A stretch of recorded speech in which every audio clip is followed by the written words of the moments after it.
interviene para generar respuestas adecuadas para el mantenimiento de la homeostasis. Ese es más o menos el tema general, ¿verdad?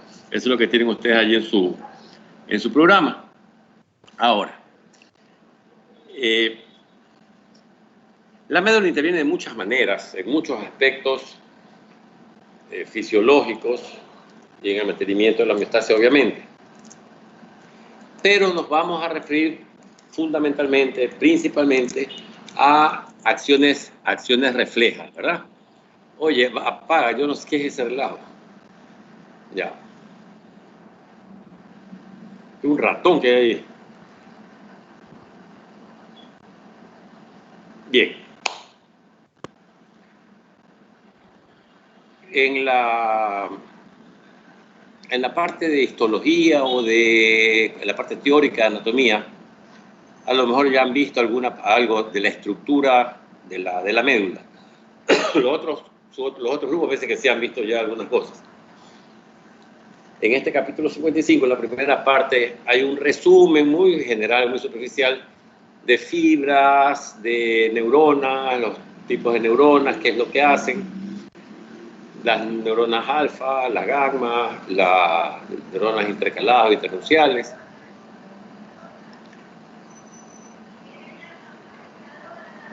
Básicamente, en muchos aspectos, en muchas funciones, la médula actúa como un centro de sinapsis, un centro de integración, donde llegan señales periféricas y al llegar a la médula puede ocurrir que esas señales se queden en segmentos medulares o asciendan en segmentos medulares, incluso llegar a niveles más altos del sistema nervioso o a niveles descendentes. Pero la idea siempre es generar una respuesta, ¿verdad? Y esas respuestas son respuestas reflejas. Hay dos receptores, que son los que vamos a estudiar, y dos reflejos, que están relacionados con la actividad muscular. ¿Por qué tomamos el asunto de la actividad muscular? Porque nuestra posición, la posición que nosotros adoptemos, nuestra postura, la capacidad de nuestros movimientos, entre otras cosas, está relacionada con los músculos esqueléticos y estos a su vez con la médula espinal. La médula espinal en consecuencia, debe de estar siempre informada de lo que pasa en los músculos. Y esto lo logra, entre otras cosas, a través de dos receptores, que es el uso muscular o uso neuromuscular y el órgano de Golgi, el órgano tendinoso de Golgi, que le informan a la médula de aspectos diferentes. El uso neuromuscular más sobre cuestiones de longitud o sus variantes, y el órgano de Golgi más con relación a la tensión muscular y sus variantes. ¿Qué es el uso neuromuscular? Es un receptor sensorial, donde está localizado en los músculos esqueléticos, en el vientre del músculo esquelético. ¿Y qué hace? Recepta señales que va a enviar a la médula. ¿Qué información le manda a la médula? Tres cosas. 1, longitud actual del músculo. 2, los cambios en la longitud del músculo. Y 3, la velocidad del cambio que se produce en la longitud del músculo. Es decir, que sea lo que sea, estoy con un poquito de tos, me van a disculpar, pero voy a toser a cada rato. No es un poquito, es bastante. Sea lo que sea que pase en el músculo, la médula se va a informar y debe estar informada de qué es lo que ocurre. ¿Para qué? Para así adoptar medidas de corrección en el caso necesario y de esa manera mantener a otros niveles del sistema nervioso también informados de lo que está ocurriendo a nivel de los músculos. Entonces, ¿qué hacen estos receptores? Les dije tres cosas. Informan sobre la longitud actual del músculo, cambios de la longitud del músculo y la velocidad del cambio de longitud del músculo. Es decir, para ponerlos en términos así más criollamente, El uso muscular le está diciendo a la médula qué longitud tiene en un momento determinado. O sea, qué longitud tengo en este momento. Y le está informando permanentemente de la longitud. Es decir, está como perico y repitiéndole, tengo esta longitud, tengo esta longitud, tengo esta longitud, tengo esta longitud. La médula sabe qué longitud tiene actualmente, ¿verdad? Si cambia la longitud, en el momento que cambia la longitud, el uso muscular le va a informar a la médula. Me están cambiando de longitud, o estoy cambiando de longitud, estoy cambiando de longitud, estoy cambiando de longitud. Y no solamente que le dice, estoy cambiando de longitud, sino que le dice, ¿qué tan rápido está cambiando de longitud? Estoy cambiando de longitud rápidamente, estoy cambiando de longitud, o le está diciendo, estoy cambiando de longitud muy lentamente. La médula sabe, entre comillas, qué es lo que pasa. Longitud actual del músculo, cambios en la longitud y velocidad del cambio. Tomemos en cuenta que cambios en la longitud pueden ser cambios en aumento, o sea, estiramiento del músculo, o puede ser cambios en reducción, o sea, acortamiento del músculo. Dan lo mismo, es cambio de longitud. Bien. ¿Alguna pregunta hasta allí, por favor? ¿Por qué? Sí, no. ¿Algo ibas a preguntar? No sé, María José Porras creo que iba a preguntar algo. No, nada, nadie, no. Ok. No, doctor. Ok. Entonces, esta información es importantísima para la médula, porque eso va a permitir que nosotros tengamos una postura o movimientos, etcétera, adecuados a lo que tenemos que enfrentar, ¿verdad? Ahora, ¿cómo son esos usos musculares? Primero, ¿qué forma tienen? ¿Qué forma tienen? Déjame trabajar. ¿Por qué no? No.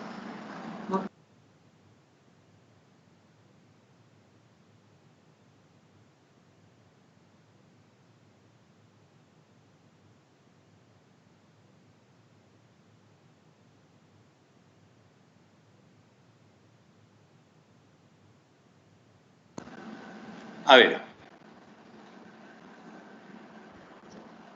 ¿cómo son estos usos musculares? Tienen forma de uso. Entonces alguien me dice, Loira me va a decir que tiene ganas de hablar Loira. Loira me va a decir que, ¿por qué decimos que tiene forma de uso? ¿Por qué se llama uso? O sea, porque tiene extremo fino. Tiene extremo fino. Un lápiz es un uso entonces. O sea, porque tiene el centro grueso y extremo fino. Ok. A ver, ¿qué es un uso? ¿Qué es un uso?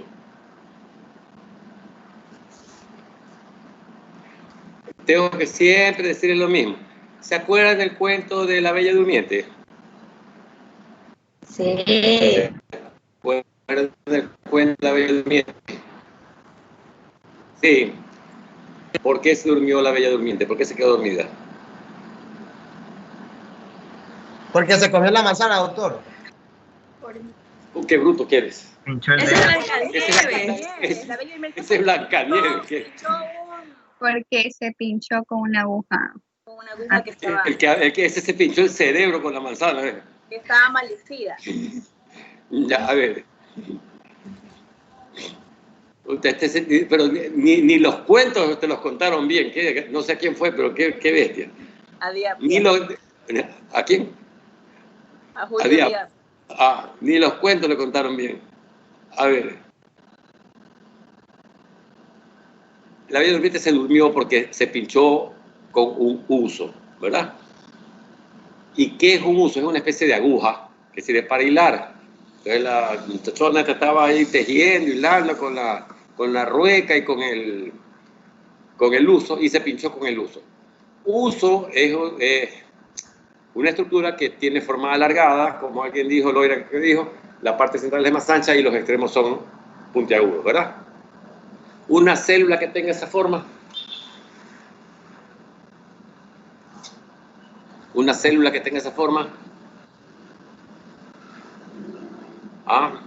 una fibra muscular esquelética, un fibroblasto, son ausados, ¿verdad? Son fusiformes. Fusiforme quiere decir que tiene forma de uso. Ya. Miren cuánto han aprendido. ¿Saben qué es uso? La bella durmiente, Diab ya sabe que no fue por una manzana. Ya saben qué es fusiforme, 12 la fusiforme. Bueno.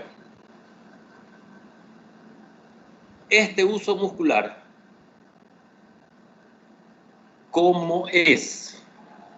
Tiene forma de uso, ya dijimos. ¿Y qué elementos los constituyen? Los componen o está constituido por dos tipos de elementos.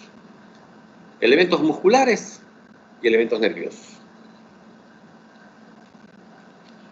Estos elementos musculares que forman el uso neuromuscular son fibras musculares de dos clases. Fibras extrafusales y fibras intrafusales. ¿En qué se diferencian las fibras extrafusales de las fibras intrafusales? ¿Alguien puede decir? ¿O alguien Que quiere van decir? a tener sus motoneuronas, la intrafusal es gamma y la extrafusal es alfa. Pero, a ver, lo que tú dices, María José, es correcto, está bien, pero Que las esa no es la diferencia. Pues. Que las No, O sea, ¿por qué? intrafusales. Porque yo digo, esta es una fibra.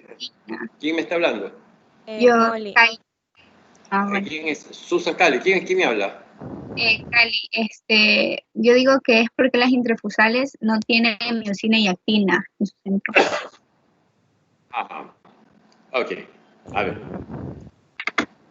Las fibras extrafusales son aquellas fibras musculares esqueléticas que ustedes estudiaron cuando debieron haber estudiado en histología, en la parte de anatomía, en contracción muscular esquelética y toda esa cosa, ¿verdad?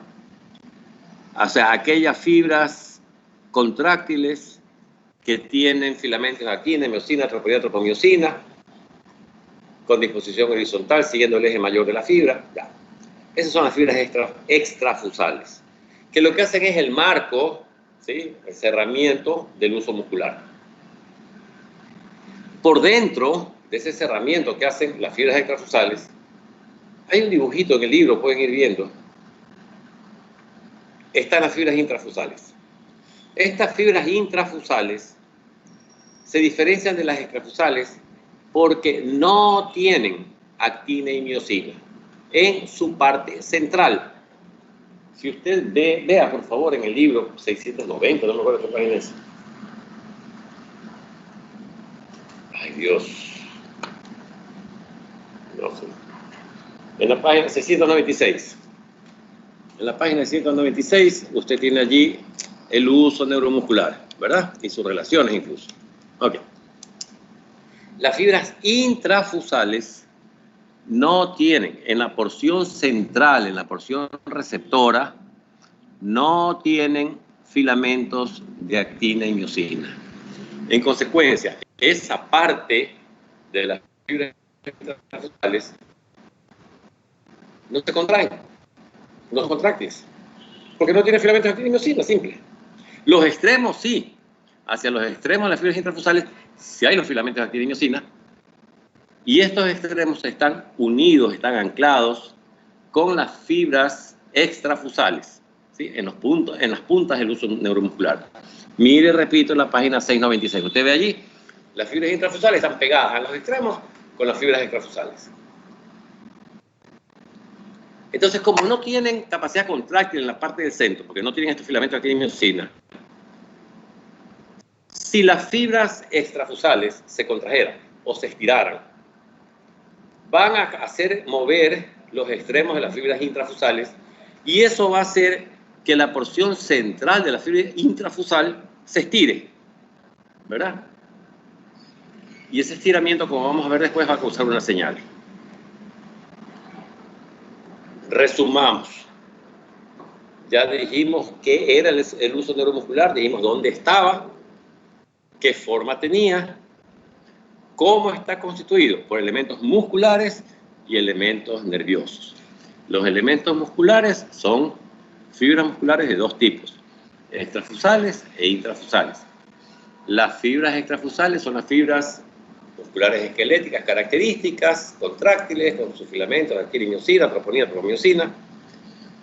Y las fibras intrafusales se diferencian de las extrafusales. Uno, porque están hacia adentro, entre las extrafusales. Dos, porque en su porción central no tienen filamentos contráctiles.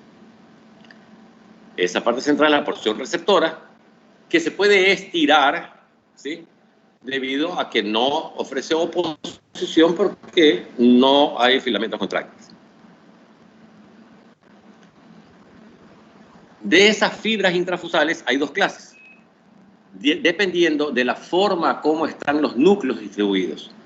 Recuerden que las fibras musculares esqueléticas son multinucleadas.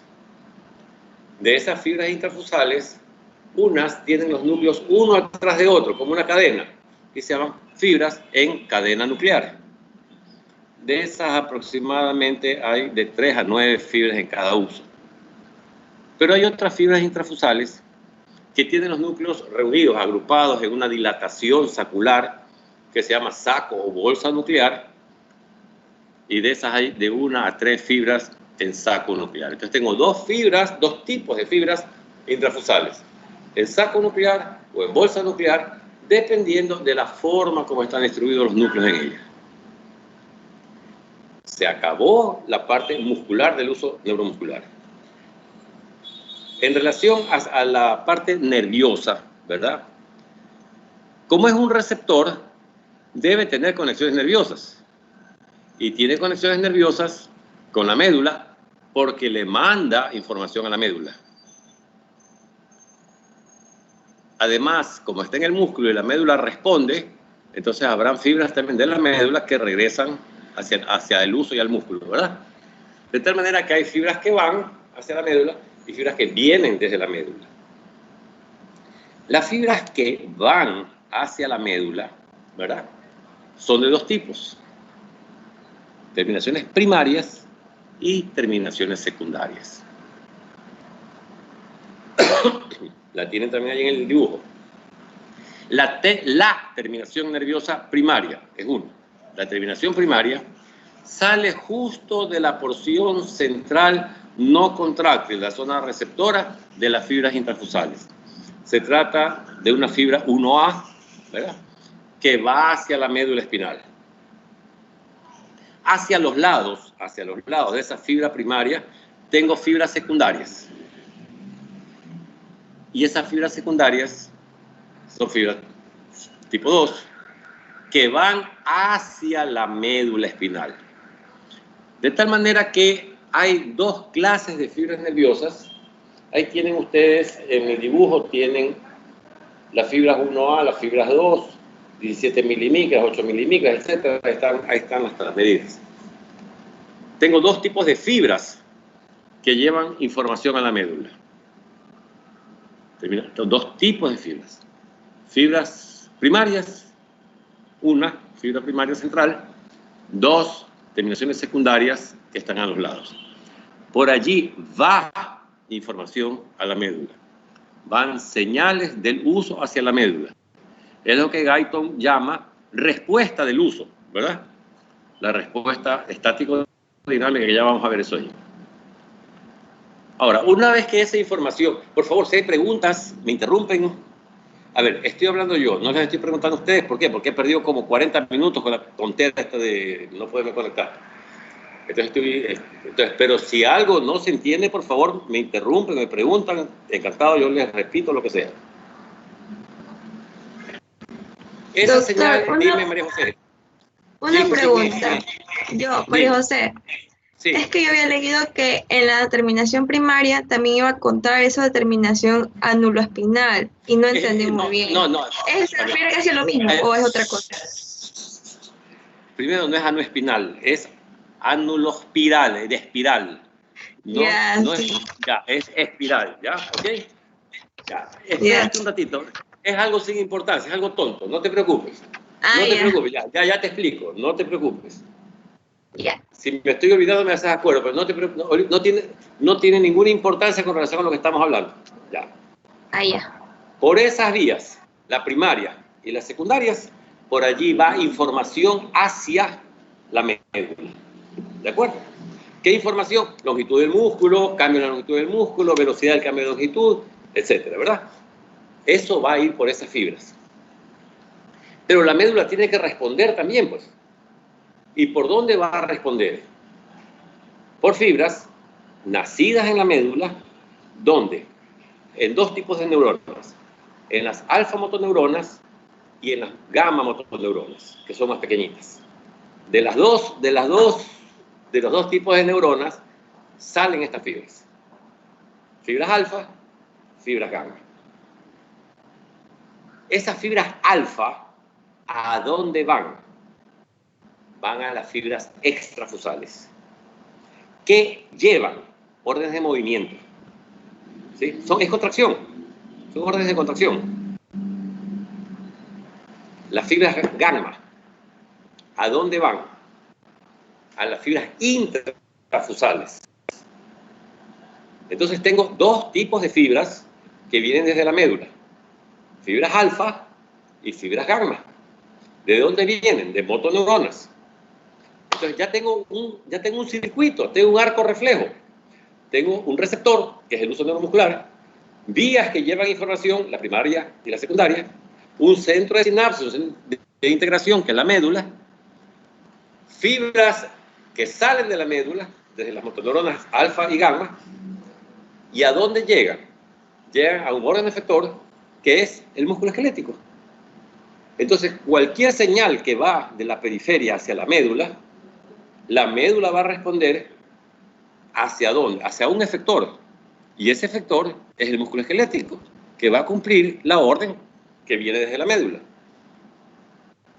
Hasta allí, preguntas, ¿se entiende? Ok. Tienen que revisar despacito y ver las imágenes.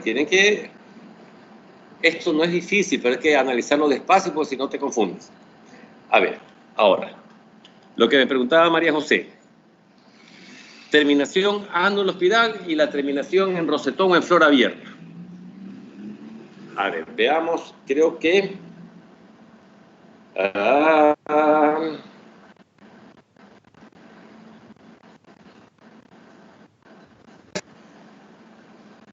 en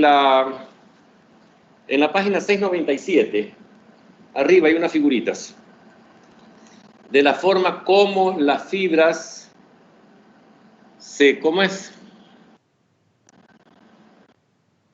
la fibra nerviosa se relaciona con la fibra muscular. Tú ves la terminación primaria, dice fibra de tipo 1A, aferente primaria, que va tanto a la fibra de saco nuclear como a la fibra de cadena nuclear, ¿verdad? Pero mira que en esa terminación primaria, mira la forma como, digamos así, como que se enreda en la muscular. Y esa forma es lo que se llama un receptor o terminación anulospiral. Eso de anulospiral es simplemente la forma, ¿sí?, cómo la fibra nerviosa se relaciona con la fibra muscular. En la otra, en la secundaria, ¿verdad?, la forma como se relaciona es en rosetón, creo que se llama.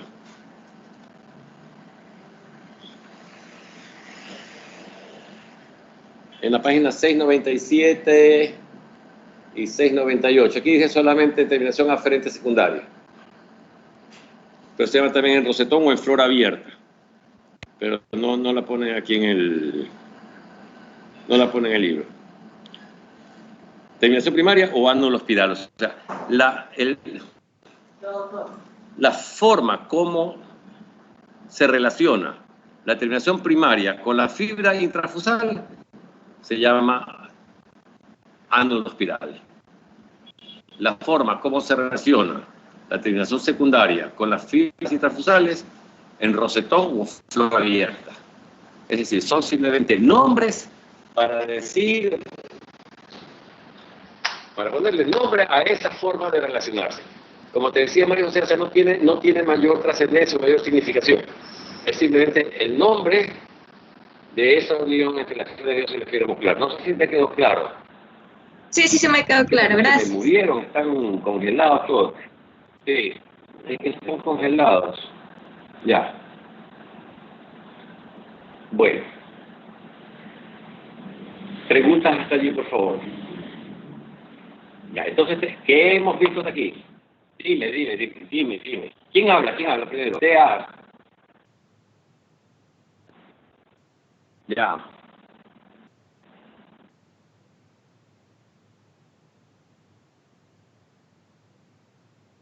Ya, es que todavía no les hablo de eso.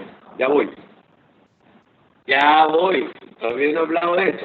No he hablado de eso. Espérate. Es que si te digo ahorita vamos a confundir todos. Por eso, vamos despacito, paso por paso, y vamos desagregando todo en orden y todo se tiene. Entonces, ¿qué tenemos? Ya sabemos qué es el uso neuromuscular, sabemos que es un receptor, sabemos qué información envía hacia la médula, sabemos cómo es la estructura, que tiene una parte que corresponde a las fibras musculares, intra y extrafusales, sus diferencias, los tipos de fibras intrafusales, la diferencia de las intrafusales con las extrafusales, dos tipos de intrafusales, en saco y en cadena. Luego hemos hablado de las fibras nerviosas, terminación primaria, dos terminaciones secundarias. La primaria constituye una terminación en ánulo espiral, la secundaria es en flor abierto rosetón.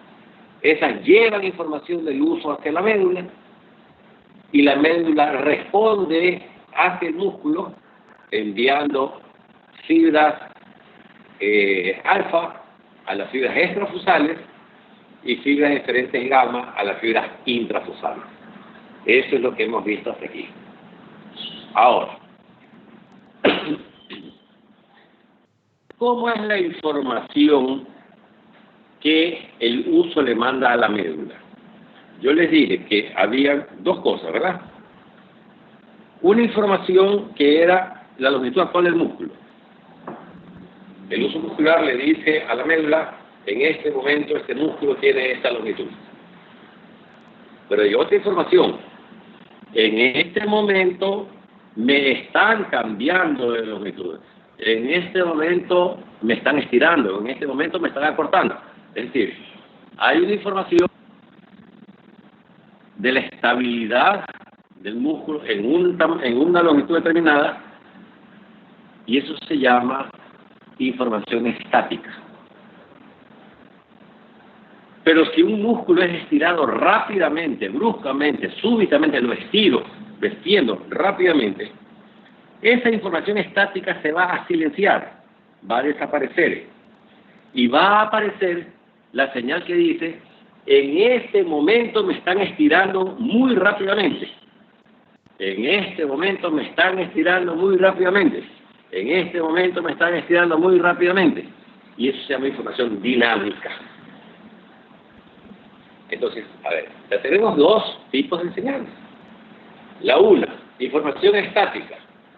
Es la información que el uso manda y que le dice a la médula cuál es lo actual. En este momento tengo esta longitud. En este momento tengo esta longitud. Esa es la E.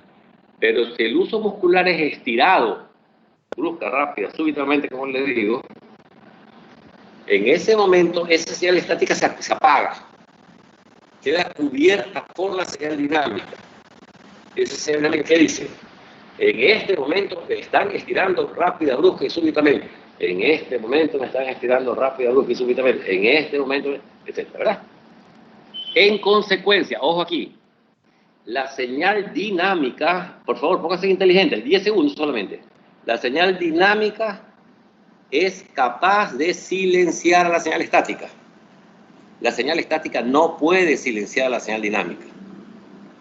Por lógica, si la señal dinámica debe decir el momento en que están estirando el músculo, entonces tiene que callar a la estática para que ya no mande más información de cuál es la longitud que tiene en ese momento, sino que manda la información de me están cambiando de longitud. La señal dinámica debe ser capaz de suprimir, de silenciar, de callar a la señal estática, pero no lo contrario. La señal estática no puede ser dominante sobre la dinámica, porque entonces la médula nunca se informaría del cambio de longitud. No sé si me hago entender, por favor, si no me hago entender, les repito o les aclaro. ¿En dónde se dan estas respuestas? Por ejemplo, al correr o caminar. Cambio de longitud. En lo que estás haciendo ahorita estás moviendo los brazos, el cambio de longitud de tus músculos. Todo movimiento implica un cambio de longitud del músculo.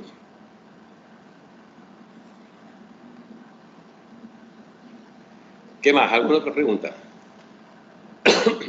Bueno, entonces tengo una señal dinámica y una señal estática. Atiéndame que aquí se comienza a hacer un relajo todo. La señal estática, ¿qué me dice? Me dice la longitud actual del músculo. Y la señal dinámica me dice que al músculo lo están estirando muy rápida, muy súbitamente, muy bruscamente. Y esa señal dinámica va a persistir mientras el músculo esté cambiando de longitud. Cuando el músculo alcance una nueva longitud y se estabilice en esa nueva longitud, desaparece la señal dinámica y reaparece una nueva señal estática. A ver, ¿me hago entender? Sí. Despierten, pues. A ver, es como que estás en un edificio de 20 pisos, ¿verdad? Y estás en el piso 5. Y estás estoy en el piso 5, estoy en el piso 5, estoy en el piso 5, estoy en el piso 5. De pronto te dicen trepa al 15. Tú dices, estoy subiendo, voy por el sexto, voy por el séptimo, voy por el octavo, me están subiendo. Llegaste al 15 y dijiste, estoy en el 15, estoy en el 15, estoy en el 15. Ya no sigues diciendo estoy subiendo. Ya dijiste, llegué y estoy aquí, en este. Lo mismo hace el músculo. Está en una longitud. En el momento que lo estiran, manda señales y comienza a decir que lo están estirando, que está cambiando la longitud. Pero cuando logra una nueva longitud, ya no emite más señales de cambio, pues, sino que vuelve a decir, ahora estoy en esta longitud, en esta nueva longitud. ¿Se entiende o no se entiende? Sí. Sí, doctor. Ok. Ya. Pero viene otro problema. ¿Qué pasa o qué pasaría? Oye, espérate un ratito, déjame. Ay, es que ya está, me da hasta miedo cómo es mover esta tontera de aquí. Es que tengo que meterme otra vez al centro de apoyo. Ay, carajo, esto es una verdad, es una tortura china esta cuestión de. Que ahora me sale que ya es muy tarde para poner las asistencias. Vuelvo a entrar, entonces tengo que cerrar todo, volver a ingresar.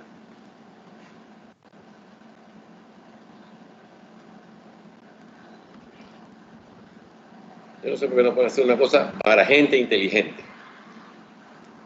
A ver, por aquí parece que ya está. Yo lo que voy a hacer es que les voy a marcar acá, cosa que no joroben. Les pongo aquí, clic aquí. Ya, parece que no pasó nada malo. Perfecto. Regreso donde ustedes. Ya está. El problema ahora es, ¿qué pasa si en lugar de estirar al músculo rápidamente, lo hago muy lentamente? ¿Cómo le aviso a la médula que están estirando el músculo, pero lo están estirando muy lentamente? No es rápido. Como no es rápido, no puede ser una señal dinámica. ¿Cómo le aviso? Voy a hacer antes de eso un paréntesis para que... A ver, quiero clarificar una cosa.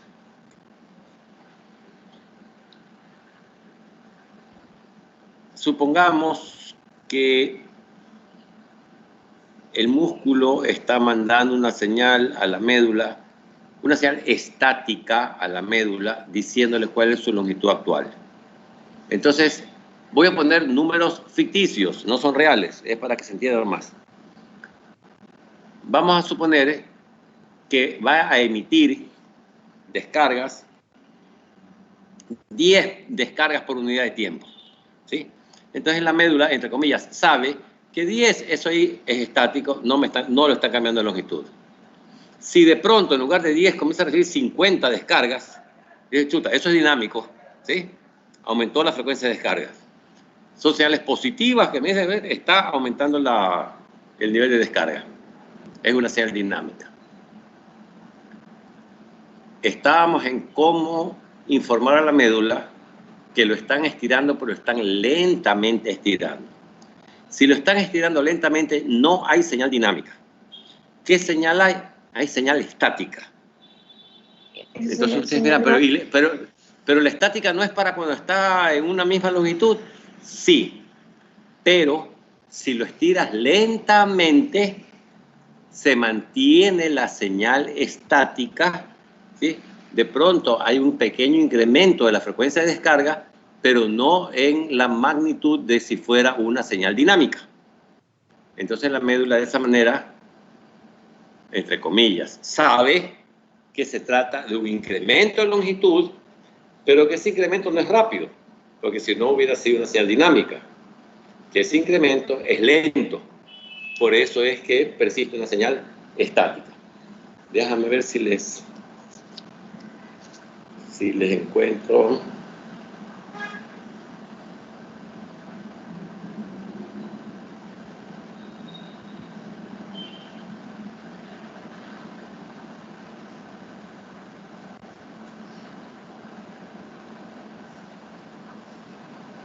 En la página 698, en el tercer párrafo dice, se los voy a leer para, por si acaso tengan el libro a mano.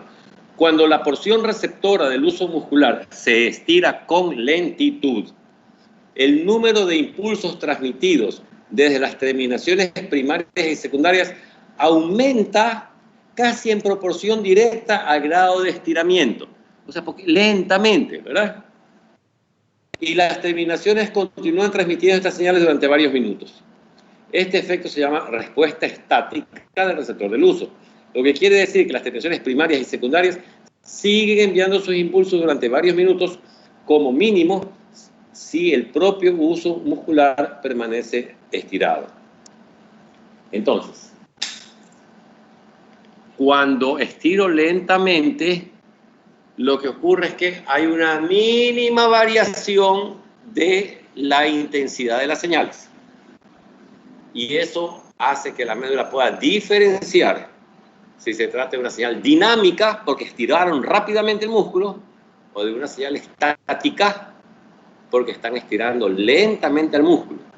Y lo puede diferenciar la señal estática, que significa que el uso está en una longitud determinada. Preguntas, por favor, si no me entienden.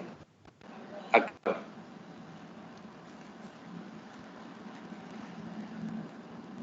¿Seguimos? Los tengo congelados aquí, no sé, se murieron. ¿Qué les pasó? ¿Se murieron? ¿Están muertos? Sí. No. No hay ni uno vivo, todos están muertos. Rosero está aquí, que lo veo que está congelado y no aparece nadie más. Bueno, sigamos. A ver, ahora, pero ¿qué pasa si en lugar de estirar al músculo, lo acorto? Si el músculo se acorta, tiene que informar a la médula. ¿Por qué? Porque el acortamiento también es un cambio de longitud.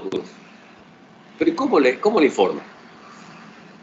Es lo que ustedes van a encontrar, es que no han leído el capítulo, por eso que están desconcertados, ahorita no saben qué diablos es lo que está pasando. Eso fue cuando la terminación primaria aquí dice que manda impulsos potentes hacia la médula. Aquí dice eso, cuando se acorta el uso. ¿Qué cosa? No escuché bien, salió entrecortada lo que... Que en el libro dice que cuando el uso se acorta, la terminación primaria va a mandar impulsos más potentes a la médula.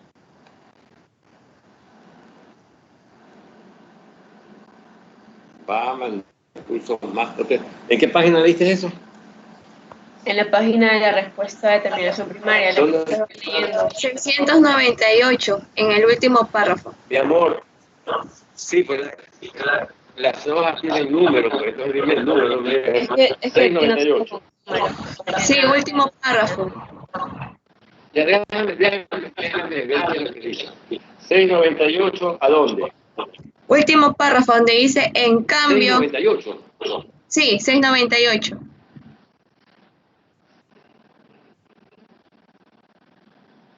De este lado, doctor, ¿ves? ¿Ya? ¿De qué lado, pues? Lado de acá. Lado de... 698. A ver, 698, allí. Último A ver, en párrafo. cambio. Ya. En En cambio, cuando el receptor del uso se acorta, aparecen justo las señales sensitivas opuestas. Señales opuestas. Por tanto, la terminación primaria manda unos impulsos potentísimos hacia la médula espinal, positivos o negativos, para comunicar cualquier cambio. A ver, no, entendiste mal el asunto. A ver, María José, escúchame. Si yo estiro el uso, mando una señal dinámica, ¿sí? De descarga positiva. O sea, un escándalo. Están estirando el músculo, ¿verdad? Pero si lo acorto, las señales no son positivas, son negativas. Es decir, que hay disminución de señales más vale. No sé si me va a entender.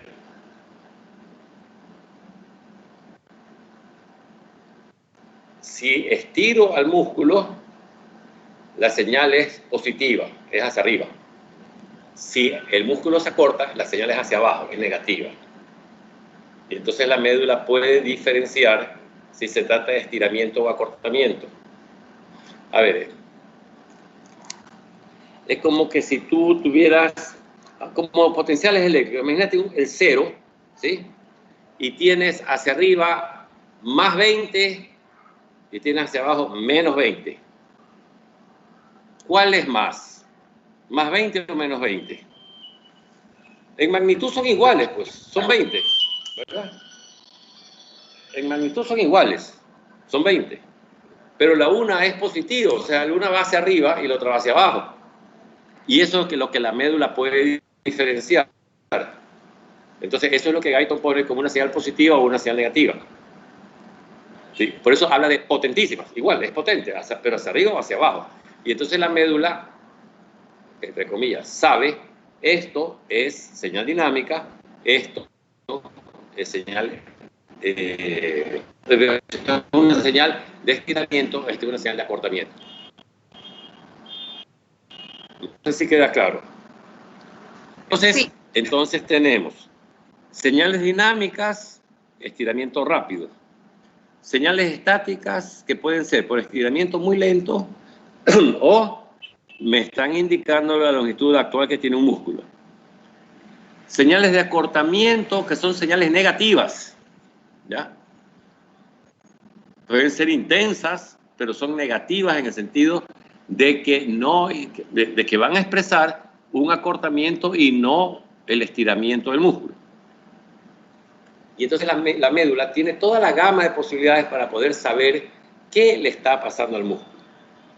Ahora, vamos a hacer una relación entre tres elementos. Entre las fibras nerviosas, entre el tipo de señal que mandan y las fibras intrafusales. Algo vimos hace un ratito en la figurita a propósito de lo que preguntó María José de la terminación anuloespiral. Las fibras tipo 1, las fibras 1, ¿con qué fibras intrafusales se relacionan? Con dos tipos de fibras, con saco nuclear y con cadena nuclear. Y las fibras tipo 2, ¿con quién se relacionan? Solo con cadena nuclear, solo con las de cadena. Perfecto. Ahora, las señales dinámicas salen solo de las fibras intrafusales en saco nuclear, mientras que las señales estáticas salen de las fibras en cadena nuclear. Pero resulta que la fibra tipo 1 recoge señales de saco nuclear y cadena nuclear. Pero recuerden que la señal dinámica silencia la estática. Entonces la fibra 1 fundamentalmente va a llevar señales dinámicas. Mientras que la fibra 2, que solo viene de cadena nuclear, y cadena nuclear es la responsable de señales estáticas, entonces va a llevar señales estáticas. Eso tiene que hacerlo despacito, un cuadrito, bonito, relacionar tres cosas. Fibra 1, fibra 2, saco nuclear o cadena nuclear, y respuesta dinámica o estática. Ahora, la médula envía señales, dependiendo de la información que ha recibido. Ya les dije, a las fibras extrafusales por las fibras alfa y a las fibras intrafusales por las vías eferentes de gamma. Pero de esas fibras gamma hay dos tipos también, las gamma S y las gamma D. ¿Qué quiere decir gamma D? Gamma dinámica. Y gamma S, gamma estática. Las fibras gamma D, ¿a dónde van? Van a las fibras en saco nuclear. Recuerden que el saco nuclear es que se generan señales dinámicas. Entonces la gamma D, ¿a dónde va? A las fibras en saco nuclear. ¿Y las gamma S a dónde van? A las fibras en cadena nuclear. Esa fibra gamma D, ¿qué efecto produce en las fibras en saco nuclear? Aumenta la respuesta dinámica, pero anula la respuesta estática. Recuerde que la señal dinámica debe ser capaz de inhibir la señal estática. La señal gamma D que llega a la fibra en saco nuclear aumenta más la respuesta dinámica y anula la respuesta estática. Ahora, las fibras gamma S que van a las fibras intrafusales de cadena nuclear, ¿qué efecto va a producir? Aumenta la respuesta estática, pero no tiene efecto sobre la respuesta dinámica. No puede. Ya dijimos que la dinámica puede suprimir a la estática, pero la estática no a la dinámica. Bien, hasta allí ya les dije, ya les pregunté qué era tono muscular, creo que ya me dijeron, ¿verdad? Sí. Ok. Ahora, ¿para qué es que estamos dándole la vuelta a tanta cosa del uso muscular? ¿Cuál es el problema? ¿Por qué tenemos que estudiarlo tanto?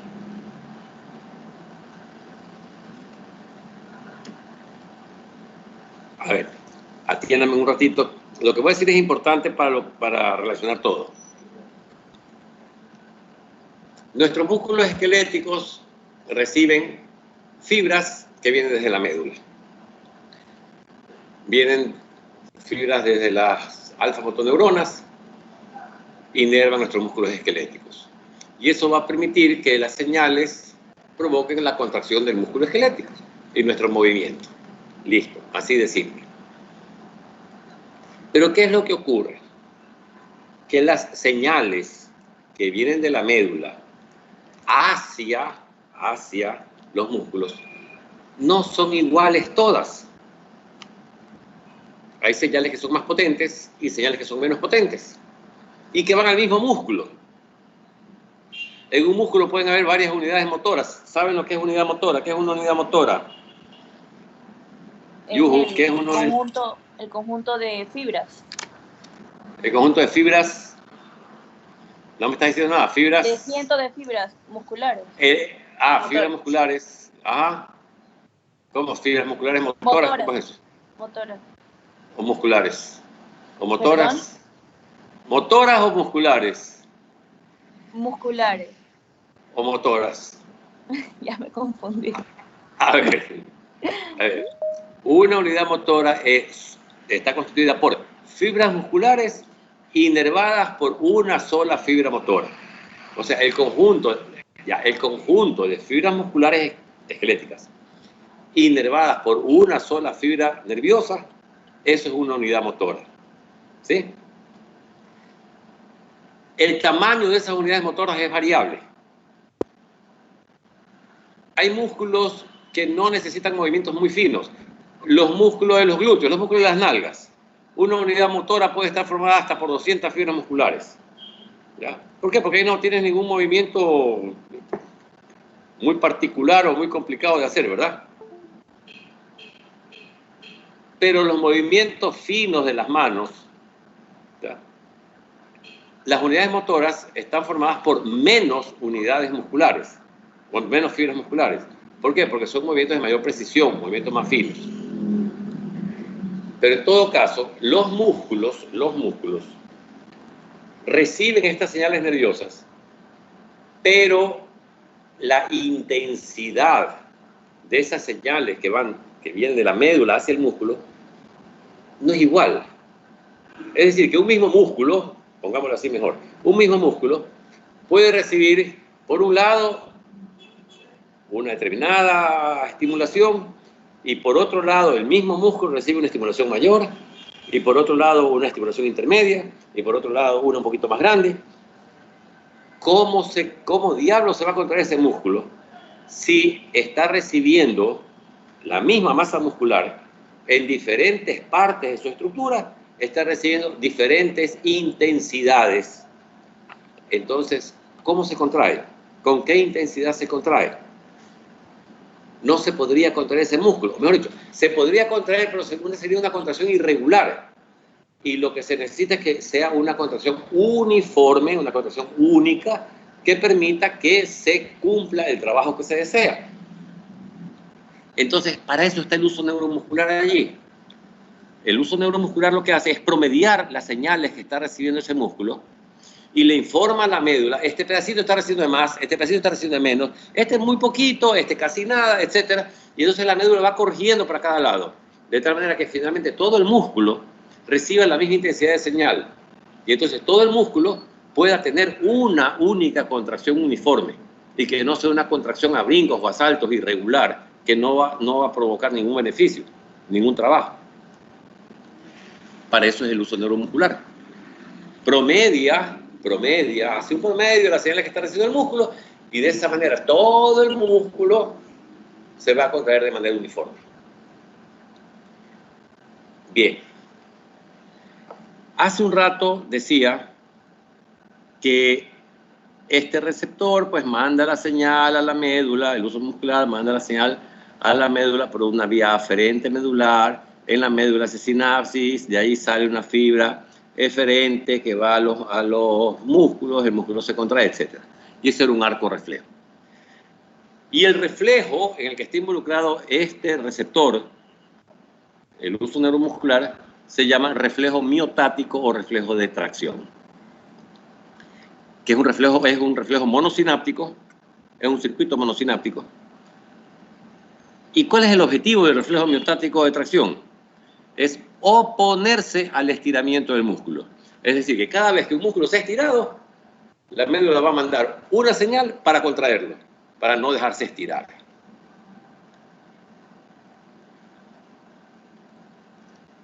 Ese sería el propósito del reflejo de estiramiento.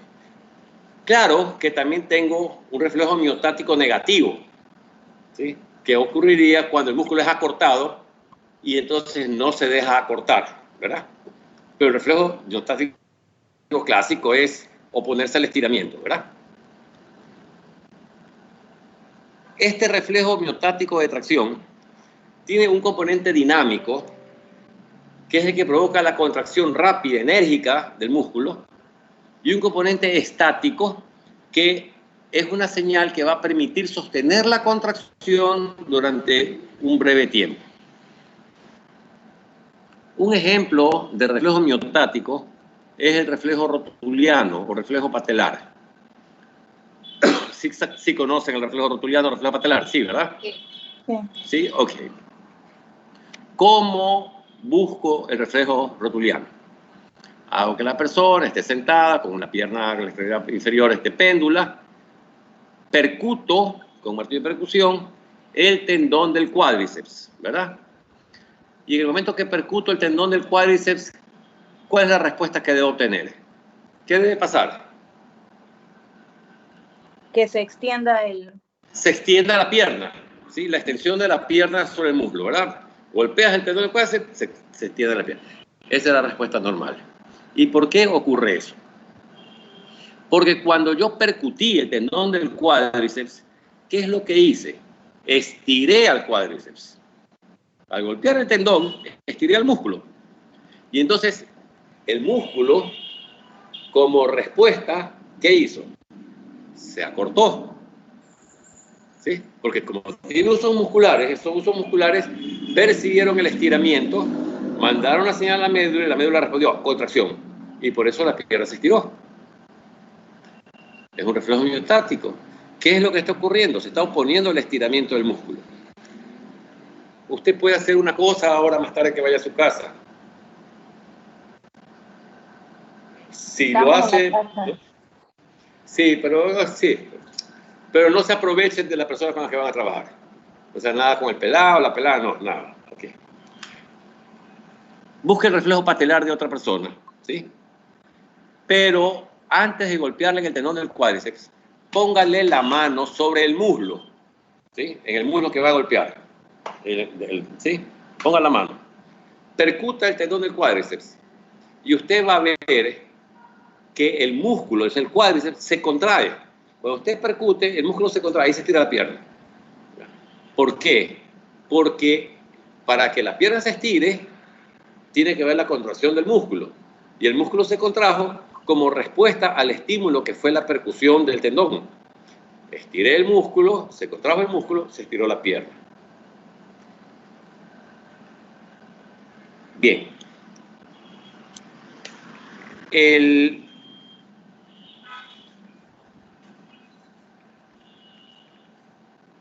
¿Qué es clonus? ¿Quién sabe qué es clonus? ¿Clonus o clono? Si nadie sabe, no importa. Dime. Es la aparición voluntaria de contracciones rítmicas y repetitivas. Contracción voluntaria, o sea, uno mismo las provoca. Involuntarias. Involuntarias. De contracciones rítmicas y repetitivas. Ok. La epilepsia no es clonus, pero bueno. A ver. Atiéndame. Si usted busca el reflejo patelar, percute el tendón del cuádriceps, se estira la pierna, se acabó el reflejo y se acabó todo, ¿verdad? Se acabó, no pasa nada más. Porque esa persona es normal. Yo hace un rato les decía, creo que sí les dije, oiga, hoy día es la tercera vez que repito, esto es horrible, repetir 3 veces, 2 horas cada grupo, 3 grupos, y tengo que repetir lo mío. Son 3 veces 2 horas que tengo que repetir en un día. Es horrible. Y tengo que acordarme lo que le he dicho al uno para que el uno no se me quede sin decir el otro. Ya. A ver. Hace un rato yo les decía que la médula espinal es como una niña malcriada, ¿verdad?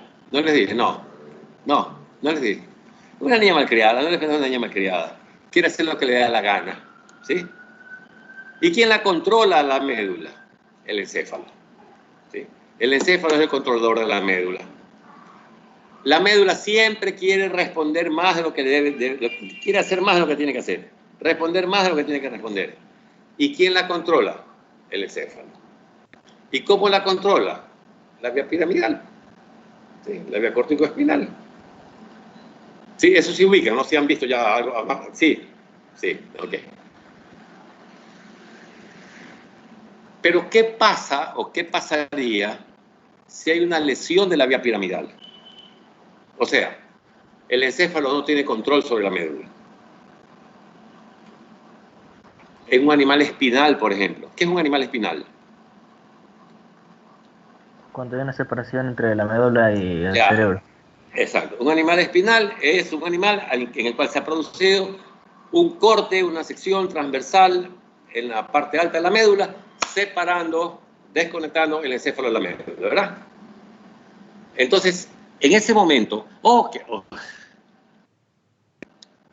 a ver, el asunto a donde voy es que no tengo control cortical sobre la médula. Y si no tengo control cortical sobre la médula ¿qué hace? ¿Qué va a hacer la médula? Lo que le da la gana. eso va a ser lo que le da la gana. Entonces, en lugar de un reflejo, de una respuesta refleja normal, responde de más y tengo hiperreflexia. ¿Sí? Tengo hiperreflexia. En lugar de tener un tono muscular normal, ya hablamos lo que era tono, tengo hipertonía. Tengo clono o clonus. ¿Y qué es el clono o clonus? Es la oscilación del reflejo. No sé si me ven. Supongamos que tengo un paciente acostado, encamado, un paciente neurológico. Esto de aquí, esta mano que están viendo aquí, es el pie del paciente. Yo con mi mano la pongo acá y hago una dorsiflexión del pie. O sea, hago esto. ¿Sí? ¿Sí? ¿Ok? Si yo hago esto, ¿qué es lo que estoy haciendo? Lo que estoy haciendo es estirar el gastrocnemio. A lo que yo hago así, estiro el gastrocnemio de ese paciente. ¿Cuál debe ser la respuesta del paciente? Tiene que ser esta. Porque si yo estiro el gastrocnemio se debe contraer y la contracción debe producir esto. ¿Sí? Y ahí se debiera acabar todo el problema. Pero si ese paciente no tiene control cortical, yo hago esto, hace esto, y esto se constituye un nuevo estímulo y el paciente comienza a hacerme esto de aquí, ¿verdad? Y eso se llama clonus o clono. Característico también de la lesión de vía piramidal. ¿Y qué otra cosa hay en la lesión de vía piramidal? Babinski. ¿Qué es el signo de Babinski? ¿Qué es? ¿Quién me dice qué es? Es la, ¿Se han oído? el signo de Babinski es la dorsoflexión del hallux. A ver. A ver, vamos despacio, mira, no hay que ponerse trágico. A ver, ¿cómo hago yo si quiero ver ese signo de Babinski? Le estimulo la parte lateral plantar. La planta del pie, doctor. La planta Con del pie, una aguja o algo puntiagudo. algo romo, mejor, porque si es puntiagudo lo vas a rayar, pues. Una cosa roma, dura roma, por la parte externa, ¿verdad? Subo, ¿verdad? Y doy la vuelta así, sin tocar la cara plantar de los dedos. ¿Y cuál debe ser la respuesta normal? Flexión del dedo gordo, sobre todo, ¿verdad? ¿Cómo se llama ese reflejo? Se llama reflejo cutáneo plantar. O reflejo plantar simplemente, o reflejo cutáneo plantar.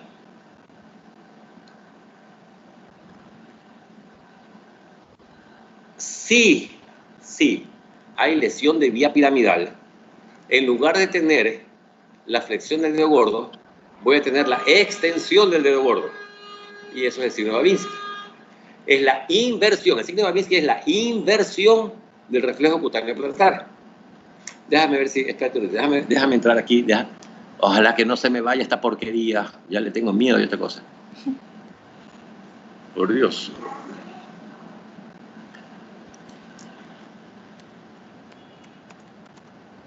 Doctor, cuando te da signo de Babinski es una patología y eso se hace como que en forma de abanico, ¿verdad? No, eso se llama abanico de Dupreis. Espérate un ratito. Espérate un ratito.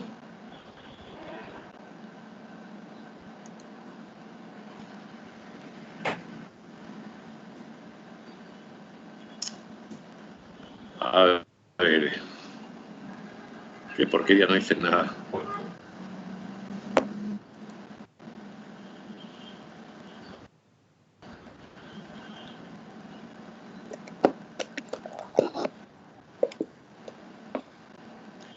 Si ponen signo de Babinski, imágenes, ahí tienen un pocotón de imágenes o dibujos. Allí tienen cuando es normal, o sea, el reflejo normal.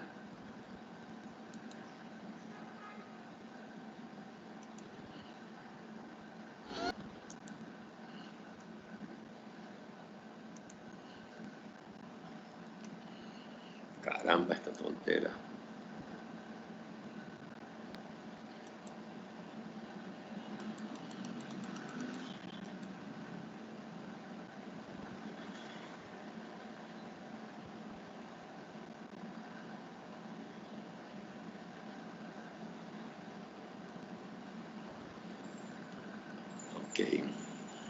A ver, no sé si están viendo, pues. Sí, doctor. Sí, doctor. Ya. Alguien me preguntaba el asunto del abanico. ¿Quién era? Era Ya, Julio. Ya. Esos se llaman sucedáneos de Babinski. Y aquí tienes también un sucedáneo de Babinski que es la maniobra de Oppenheim, en la cual tú frotas la cara anterior de la tibia y obtienes lo mismo. ¿Ya? El signo de Babinski es solamente el dedo. Los demás son equivalentes del Babinski y esa apertura en abanico de los dedos se llama abanico de Dupreis. Pero no lo... Déjame ver. Espérate un ratito.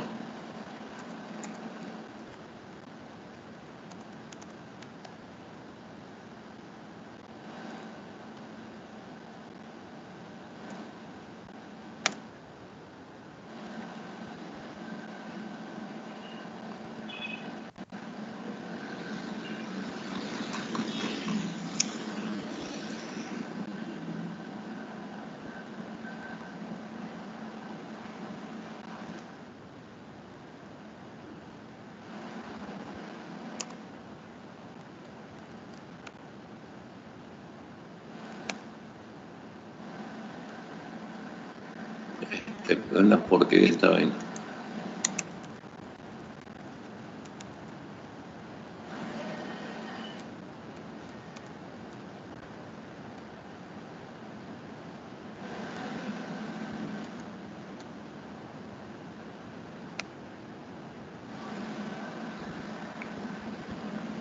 A mí me calienta cuando uno busca una cosa que quizás quisiste decir. Yo sé lo que quise decir, ¿por qué me corriges? Yo sé lo que quise decir.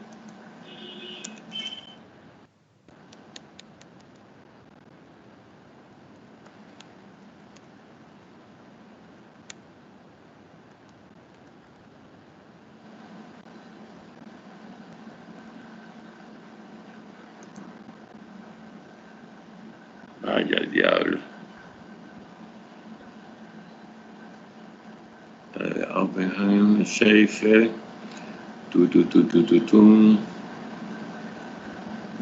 caramba.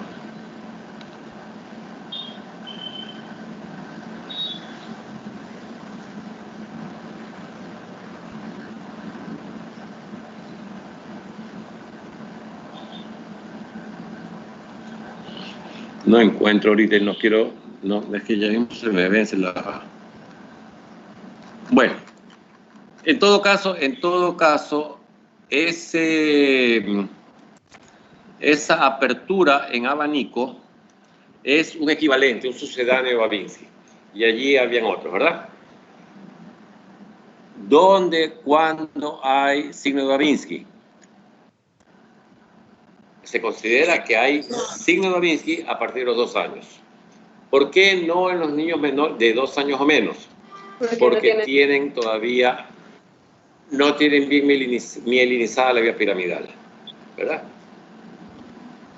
Entonces, lesión de vía piramidal, sea que hay daño en la neurona 1, sea que sea en la vía, en cualquier porción de la vía, o sea, daño en la vía piramidal, hiperreflexia, hipertonía, clonus, Babinski, ¿verdad?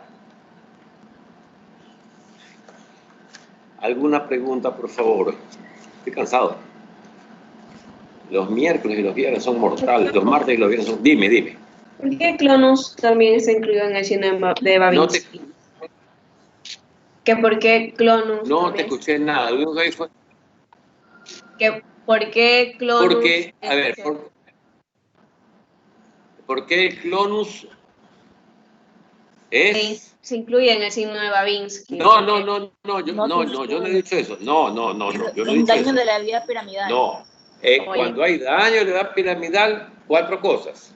1, hiperreflexia. 2, hipertonía. 3, clonus. 4, Babinski. Ya. Gracias. ¿Y qué es lo que me indican las 4 cosas? Que hay una facilitación de la médula.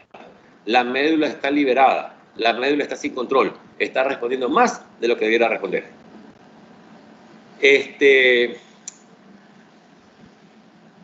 Mire, si, es que estamos bloqueados, no hay nada. Si hubiera tiempo, si hubiera universidad, ustedes me llevan una rana, en una rana espinal, yo les enseño, les demuestro la...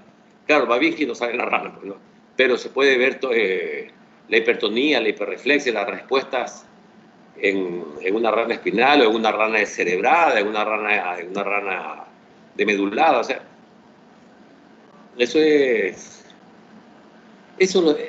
vean, les prometo, eso se los puso para que se los den el primer semestre. Yo supe que habían profesores que decían que no, pobrecita, las ranas, o sea, se volvieron animalistas, lloraban con los alumnos por no matar a las ranas, dicen que eran proteccionistas de los animales. Yo creo que es que no sabían hacer la práctica y por eso era todo el asunto. Pero bueno, a lo mejor volvemos a la universidad antes que se acabe el semestre y en un rato me llevan unas ranas, yo les puedo enseñar en el laboratorio varias de esas experiencias.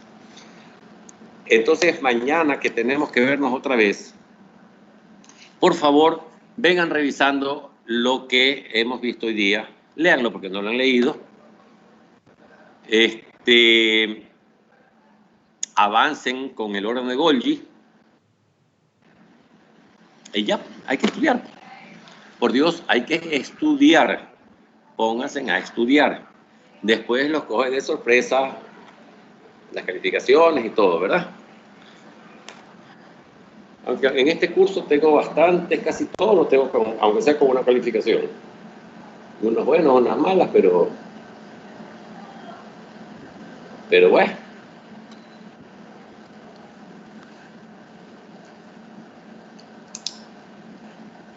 Susan Cali, hoy día, al final no dijiste nada. ¿Dónde está Susan? Susan.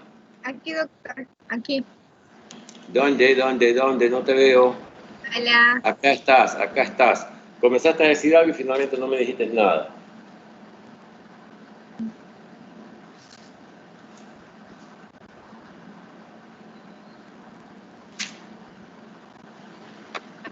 Bueno.